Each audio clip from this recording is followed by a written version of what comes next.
தேவன் உண்டாக்கின அனைத்து காரியங்களையும் ஒரு மனுஷன் அவர் சிருஷ்டிக்கும் பொழுது அவர் சிருஷ்டித்த இந்த சிருஷ்டிப்பில் ஒரு மனுஷனில் அது எது ரொம்ப அதிக விலையேறப்பட்டது, ரொம்ப முக்கியமானது நீங்கள் நினைக்கிறீங்க?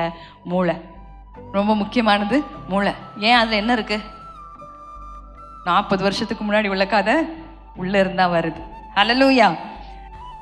ஏன்னா அதுதான் சென்டர் ஆஃப் மெமரி. ஞாபகங்கள் உண்டாகிற இடம் அங்கதான் இருக்கு. தெரியுமா? இந்த வருஷத்துல இந்த தேதியில இந்த சம்பவம் மறக்க முடியாது, உண்மை மறக்க முடியாதையா அந்த மாதிரி.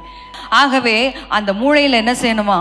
தேவனுடைய வசனத்தினால நிரப்பி வைத்திருக்க வேண்டும். ஹல்லேலூயா. என்னுடைய மூளையை நான் எதற்கு பழக்குவிக்கிறேனோ அதன்படி தான் என்னுடைய செயல் இருக்கும். என்னுடைய மூளையை நான் என்னுடைய ஞாபகங்கள் தேவனுடைய வார்த்தையினால் நிரப்பப்பட்டிருக்கும் பொழுது என்னுடைய செயல்களும் அது தேவனுக்கு பிரியமான செயலாக தான் அங்கே இருக்கும். ஹல்லேலூயா. ஒருவேளை கடந்த பழைய பாதிப்புகளை நினைத்தே நம்ம யோசித்து கொண்டிருப்போம் என்று சொன்னால் அங்கே செயல்படுகிற உணர்வுகளும் அங்கே நம்முடைய செய்கைகளும் அதைத்தான் அது என்ன செய்யும்? பிரதிபலிக்கும். ஹல்லேலூயா. ஆகவே என்னுடைய எண்ணங்களை, என்னுடைய ஞாபகங்களை கூட நான் தேவனுடைய வார்த்தையினாலும் வசனத்தினாலும் நான் என்ன செய்திருக்க வேண்டும்? நிரப்பி இருக்க வேண்டும். ஹல்லேலூயா.